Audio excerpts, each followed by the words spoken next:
Fotama, bienvenue à l'école de sagesse. Je suis Donan, la présentatrice à la chaîne YouTube École de sagesse. Le thème de mon émission est basé sur l'asile. Je suis contente de vous retrouver encore à la chaîne YouTube. Le thème central de la discussion des deux amis Mani et Konaté est demande d'asile pour adultes en Allemagne. Comme nous le savons déjà, tous les réfugiés qui se sont rendus en Allemagne dans le cadre de l'asile n'y restent pas. C'est pourquoi Mani explique à son ami Konaté ce qu'il y a de savoir lorsqu'un réfugié doit quitter l'Allemagne. Je vous souhaite une bonne écoute. À bientôt. Bonjour Konaté, comment vas-tu? Je vais bien, merci et toi? Je vais aussi bien, merci. À notre dernière rencontre, nous avions parlé du rejet d'une demande d'asile. La conséquence est que le réfugié doit quitter l'Allemagne au cas où la justice aurait rejeté sa contestation contre la décision de BAMF au sujet de sa demande d'asile. J'aimerais savoir comment le réfugié se prépare pour quitter l'Allemagne. Il y a 3 cas de réfugiés qui quittent l'Allemagne. Premier cas, un réfugié peut décider volontairement de stopper sa procédure de demande d'asile, soit car il ne se sent pas à l'aise en Allemagne, soit car l'un de ses membres de famille proche a un problème très grave et il veut l'assister. La plupart des réfugiés viennent en Occident par le moyen de l'asile, car ils avaient une fausse idée sur les pays occidentaux. Ils pensent que l'Occident est le paradis et que la vie y est facile. Une fois en Occident, ils rencontrent plusieurs problèmes comme par exemple le problème culturel, ou la nostalgie, ou les problèmes administratifs, ou le racisme, si bien qu'ils sont vraiment déçus de la vie en Occident. Cette déception les pousse à vouloir retourner dans leur pays natal. Deuxième cas. Un réfugié peut avoir beau supporter les contraintes de l'Occident et suivre sa procédure d'asile jusqu'à la fin. Si BAMF rejette la demande d'asile du réfugié et qu'après avoir contesté sans succès le rejet de la demande d'asile, alors il recevra un délai pour sortir volontairement du territoire allemand. Il peut sortir volontairement de l'Allemagne en respectant le délai qu'on lui a donné. Troisième cas. Un réfugié peut avoir beau supporter les contraintes de l'Occident et suivre sa procédure d'asile jusqu'à la fin. Si BAMF rejette la demande d'asile du réfugié et qu'après avoir contesté sans succès le rejet de la demande d'asile, alors il recevra un délai pour sortir du territoire allemand. Il sera expulsé de force hors de l'Allemagne, s'il ne respecte pas le délai de sortie. C'est le rapatriement. Le rapatriement se fait dans des conditions inhumaines et brutales. Lors du rapatriement, les réfugiés sont accompagnés par la police allemande. Comment est-ce que le réfugié organisera son départ de l'Allemagne s'il veut sortir volontairement? Le réfugié a 2 possibilités pour organiser son voyage. Soit il l'organise et le finance tout seul ou il demande de l'aide auprès des autorités allemandes. Si un réfugié désire quitter volontairement l'Allemagne et a besoin d'aide financière et administrative, il peut s'adresser à un centre de conseil qui aide les gens dans ce cas, ou s'adresser au service central de l'immigration. C'est auprès de l'un de ces 2 services que le réfugié va rédiger sa demande d'assistance.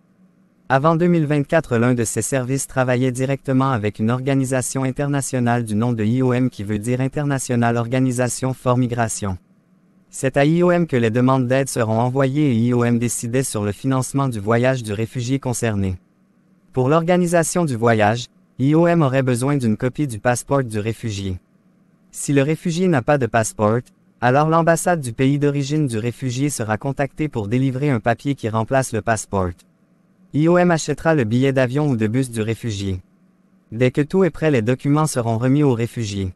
Même son voyage depuis son lieu de résidence jusqu'à l'aéroport allemand sera payé. Depuis 2024, il y a un département de BAMF qui remplace IOM et qui assume les mêmes fonctions que IOM. Il est conseillé aux réfugiés dont le voyage a été dépensé pour l'organisation de son voyage. C'est une grosse dette. C'est aussi possible aux ressortissants de certains pays de demander une certaine somme d'argent pour pouvoir faire de l'entrepreneuriat dans leur pays natal. Comment est-ce que le rapatriement des réfugiés se déroule? Si le réfugié ne quitte pas volontairement l'Allemagne dans le délai que lui ont donné les autorités allemandes, alors qu'il sache qu'il sera rapatrié de force. Avant 2023, les réfugiés recevaient par lettre les informations sur la date et l'heure du rapatriement.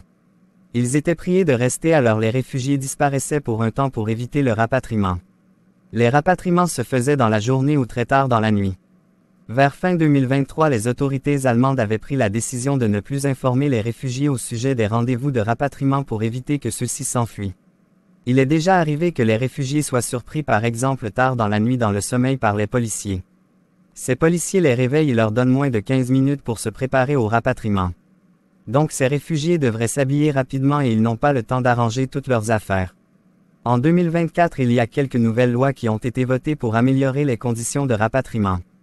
Par exemple, il a été que les rapatriements ne se fassent plus tard dans la nuit, à moins que des situations urgentes l'obligent, ou de faire attention aux personnes vulnérables lors des rapatriements, ou de ne pas fouiller le domicile des réfugiés sans l'autorisation de la justice, etc. Le rapatriement des réfugiés se fait uniquement à partir de leur domicile. Non, le rapatriement peut se faire partout. Le rapatriement peut se faire au lieu de travail du réfugié, ou à l'école, ou chez une connaissance si les autorités ont des indices sur d'y trouver le réfugié, ou dans la rue, ou au service social, ou au service de l'immigration, ou dans un camp de déportation, etc. C'est quoi un camp de déportation? Un camp de déportation est une forme de prison pour les réfugiés qu'on veut déporter. Selon les autorités allemandes, ces camps de déportation faciliteraient la procédure de rapatriement. Si les autorités allemandes soupçonnent qu'un réfugié pourrait fuir pour éviter le rapatriement, ou si un réfugié ne va pas au rendez-vous qu'on lui a donné au service social, ou au service de l'immigration pour éviter le rapatriement, il sera enfermé dans le camp de déportation si les policiers l'attrapent quelque part. Les réfugiés sont traités de façon inhumaine dans ces camps de déportation. Les personnes qui sont très traumatisées, ou que les autorités allemandes considèrent comme étant dangereux, seront enfermées dans des pièces spéciales où les conditions de vie sont encore pires. Voici quelques exemples de mauvais traitements que subissent les réfugiés dans ces camps de déportation. À leur arrivée, ils seront contrôlés tout nus, ils doivent se coucher sur une surface pour qu'on contrôle leur vagin, leur pénis et leur anus pour voir s'ils y ont caché quelque chose. Si par exemple une femme refuse ce genre de contrôle, on la fixe de force sur la surface et un employé introduit de force ses doigts dans son vagin. Dans certaines pièces spéciales où sont enfermées les personnes gravement traumatisées et ceux qu'on qualifie de dangereux, il n'y a pas de papier hygiénique dans les toilettes, les réfugiés dorment nus, ou bien ils sont fixés durant tout leur séjour dans cette prison sur leur lit et on leur donne à boire avec des pipettes, ou bien les virgiles les réveillent toutes les 15 minutes pour voir si tout va bien. Est-ce qu'on peut rapatrier les personnes vulnérables? Oui, on rapatrie aussi les personnes vulnérables qui ont reçu un rejet de demande d'asile. Parmi ces personnes vulnérables, on compte les vieillards, les personnes avec handicap, les personnes avec un grave traumatisme, les familles avec de petits-enfants et des bébés, les femmes enceintes qui ne sont pas encore à terme pour accoucher et dont les pères des enfants n'ont pas de bon séjour dans un pays de l'Union européenne, etc. Cette histoire d'asile a un côté très triste. Merci pour ces informations. Je vais rentrer à la maison. Au revoir. C'est vrai, la procédure d'asile n'est pas aussi simple comme on le pense. Cela cache un côté très triste que l'on ne montre pas dans les médias occidentaux. Au revoir. Ouais, c'est. Merci à Mani et à Konaté qui nous apprennent beaucoup de choses à travers leurs discussions. Nous venons d'apprendre sur les conditions dans lesquelles un réfugié peut quitter volontairement ou de force l'Allemagne. Il est nécessaire que le peuple noir comprenne que l'Occident n'est pas le paradis, mais plutôt un mirage. En Occident, tout ne brille pas ou n'est pas beau comme leurs médias mensongères le font croire aux gens. Il existe aussi des problèmes en Occident. Nous allons faire aujourd'hui la connaissance d'une élite africaine du nom de Edmond Albius. Naissance. Il était né en 1829 à Sainte-Suzanne en île de la Réunion. Sa mère était morte lors de l'accouchement et il n'avait jamais connu son père. Dans sa jeunesse, il avait été envoyé pour travailler chez le botaniste Féréol Bélier-Beaumont qui était devenu son propriétaire. Vie. Il était orphelin, analphabète et esclave. Beaumont avait appris au jeune Edmond à s'occuper des différentes plantes de son jardin. Edmund faisait des tests avec les plantes de vanille. À l'âge de 12 ans, il fit une grande découverte qui a révolutionné la culture de la fleur de vanille. La vanille a une fleur de très bonne odeur que l'on utilise dans les repas, dans la pâtisserie, dans la cosmétique et autres. Grâce à la découverte d'Edmond, les cultivateurs de la vanille pouvaient à présent produire rapidement et en grande quantité les fleurs de vanille. Alors les colons avaient commencé à s'intéresser à lui pour apprendre plus sur sa découverte. C'est ainsi que certains colons cultivateurs étaient devenus très riches. Lors de la période d'esclavage, lorsqu'un esclave faisait des inventions, son maître lui volait ses inventions. Mais cela n'avait pas été le cas chez Edmond Albius. Son maître qui s'appelait Féréol Bélier-Beaumont, avait beaucoup lutté sans succès pour qu'Edmond soit récompensé pour sa découverte. Après son affranchissement de l'esclavage à la suite de l'abolition de l'esclavage en 1848, Edmond avait pris le nom de famille d'Albius. Il alla s'installer à Saint-Denis où il y travaillait comme cuisinier. Il fit la prison à cause de vol de bijoux. Son ancien maître avait plaidé en sa faveur pour qu'on réduise sa peine de prison de 10 ans à 5 ans. Cela fut ainsi. Qu'un certain Jean-Michel Claude Richard voulait voler la découverte d'Edmond en prétendant qu'il avait en premier fait cette découverte. Une fois encore Beaumont avait défendu la découverte d'Edmond en prouvant par une lettre à l'historien officiel de l'île de la Réunion qu'Edmond était le premier à faire cette découverte. Cette lettre a une importance capitale dans l'histoire de l'île de la Réunion. Edmond retourna vivre auprès des plantations de Beaumont où il se maria. Découverte, il découvra une meilleure méthode à main de fécondation rapide des fleurs de la vanille sans utiliser les insectes. Les fleurs de vanille ont deux sexes, il y a les fleurs de vanille mâles ou hommes et les fleurs de vanille femelles ou femmes. La fécondation des fleurs de vanille femelles se fait par le transport du pollen ou de la poudre des fleurs de vanille mâles par le vent ou les abeilles sur les fleurs de vanille femelles. À l'époque d'Edmond, les scientifiques avaient cherché sans succès des solutions pour améliorer la méthode de fécondation des fleurs de vanille femelles. À la grande surprise de tout le monde, c'était cet enfant esclave et analphabète de 12 ans qui avait pu trouver cette solution révolutionnaire. Il avait découvert la partie de la fleur de vanille qui doit être saupoudrée de pollen pour produire le haricot.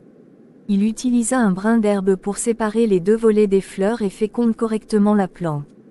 Mort, il mourut pauvre le 9 août 1880 à l'hôpital de Sainte-Suzanne en île de la Réunion. Avant sa mort, il n'avait jamais profité de sa découverte. 100 ans après sa mort, le maire de l'île de la Réunion avait honoré Edmond en érigeant une statue de lui et en donnant son nom à une rue et à une école. Partagez au maximum cette vidéo et tirez des leçons de la vie d'Edmond Albius. Être sous la domination d'un autre peuple n'est pas du tout bon, donc le peuple noir doit continuer à lutter pour son indépendance totale des nations impérialistes. Malgré son jeune âge, son statut d'esclave, d'analphabète et d'orphelin, Edmond avait une très grande confiance en soi et avait réalisé son rêve révolutionnaire à travers sa découverte. Même les scientifiques qui avaient la peau blanche, qui étaient lettrés et étaient des esclavagistes, n'avaient pas pu faire cette découverte révolutionnaire. Comme le son, le degré d'intelligence d'un être humain ne dépend ni de son âge, ni de la couleur de sa peau, ni de son statut social, ni de l'école. Peuple noir, crois en toi et réalise tes rêves dont le plus cher est de t'affranchir totalement des peuples qui sont depuis des siècles contre ton élévation. À bientôt.